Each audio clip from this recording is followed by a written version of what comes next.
شیر کے اندر رحم کا جذبہ ہے؟ شیر ترس کھائے گا ہرن پہ؟ نہیں کھائے گا، اس میں ترس کا مادہ ہے ہی نہیں۔ ہرنی بچہ جن رہی ہوتی ہے، شیر آ کے اس پہ حملہ کر دیتا ہے، بچے کو کھا جاتا ہے، ماں کو کھا جاتا ہے، اس میں جذبہ ہی نہیں ہے۔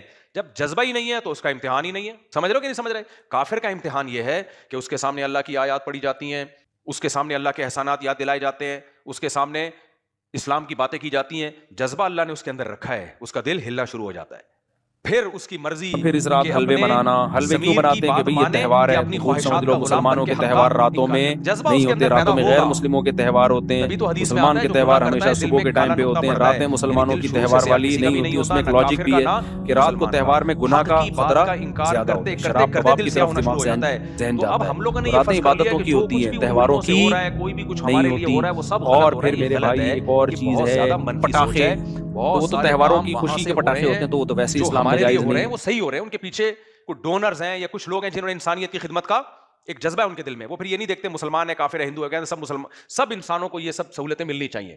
لیکن منفی سوچ جب آپ کی ہوگی تو آپ یہ بات نہیں کر سکتے پبلک کے سامنے۔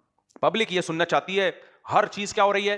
غلط، ڈاکٹر بھی غلط ہیں، اور پولیو بھی غلط ہے، فلانا بھی غلط ہے، یہ بھی غلط ہے، وہ بھی غلط ہے، اور کام سارے کر رہے ہوتے ہیں، جب دوسرے کی باری آتی ہے تو کیا ہے؟ غلط ہے۔